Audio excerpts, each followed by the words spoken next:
សុស្ដីអ្នកនរគ្នាខ្ញុំចលីនខ្ញុំចៃឡាងដោយសារតែខ្ញុំឃើញវីដេអូគាត់និយាយពីនិយាយដើមសង្សារចាស់ឥឡូវយើងចង់ដឹងរឿងចាស់ចាស់របស់គាត់យើងមកសួររឿងពីមុនបន្តិចចឹងណាចង់និយាយថាហោតនុកឲ្យចែទទួលឈុំឆ្នាំថ្មីមែនទេឆ្លងឆ្នាំគេរកបានឈុំទៅនៅផ្ទះទៅមកអូខេឥឡូវចង់ដឹងរឿងសង្សារចាស់ហ្នឹងហើយចង់សួរថាពេលចែនៅរៀនមានសង្សារចាស់ម៉ានអ្នកដែរអីយចង់យកបបពិសោធន៍មែនចង់ដែរបើអត់ដែរមានសង្សារច្រើនអញ្ចឹងយើងអត់ដឹងទេបើសង្សារមកលេងបើនិយាយពីរាប់វិញឲ្យដិតដំក្នុងអារម្មណ៍ហ្មងមានតែមួយឯងគេហៅថាស្នេហ៍គ្រឹះដំបូងណាហើយមិនបានបែកគ្នាចង់ដឹងមែនអត់ស្អីចង់ដឹងហ្មងនេះប៉ុន្តែ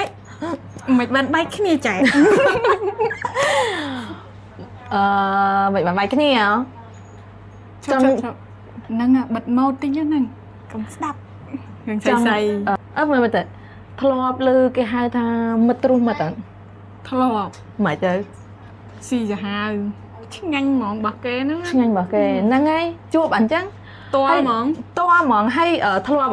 ឈ្មោះជាសង្សារណាអូខេឈ្មោះជាសង្សារហើយយើងទៅដើរលេងជាមួយគ្នាលក្ខណៈជាធីមហើយយើងដើរត្រូវក្តៅយើងដើរទៅបញ្ញាប់ទៅដល់ឡានមុនដើម្បីកុំឲ្យវាក្តៅតែមានទេអាសង្សារយើងហ្នឹងវាមានអាវក្រៅមួយវាក្រោបអញ្ចេះឲ្យពួកម៉ាក់យើងណាហើយសួរថាម៉េច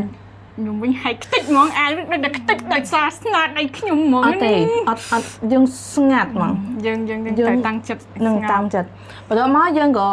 តូចចិត្តតូចថ្លាមយើងឈ្មោះមួយសង្សារណាអូនិយាយពីថា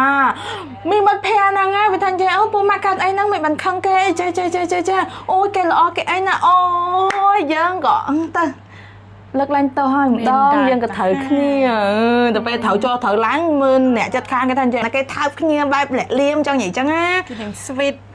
ហើយមើលទៅយើងក៏បន្តទៀតអត់ក៏និយាយចុះនិយាយឡើងគេចាក់រៀងត្រូវយើងក៏ឈុំត្រូវអូឡើងច្រើនដង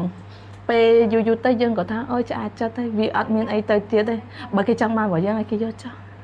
យ៉ាងទៅហើយសួរអំបិលឲ្យទៀតហើយចង់សួរថានិយាយក្រោយមកយើងក៏អត់សូវនិយាយជាមួយមិត្តភក្តិយើងអត់មានឈ្មោះគ្នាណានិយាយទៅបែបលក្ខណៈថាសន្តិវិធីហ្មង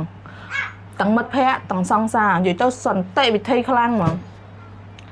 ហើយគេថាអញ្ចេះមានអ្នកផ្សេងទៀតគេមកសួរថាមិនបានឈ្មោះគ្នាត្រូវគ្នាវិញទៅខ្ញុំអត់មានឈ្មោះគ្នាទេហើយខ្ញុំក៏អត់មានសិទ្ធអីមានការងារអីទៅត្រូវជាមួយទៅយល់ទេ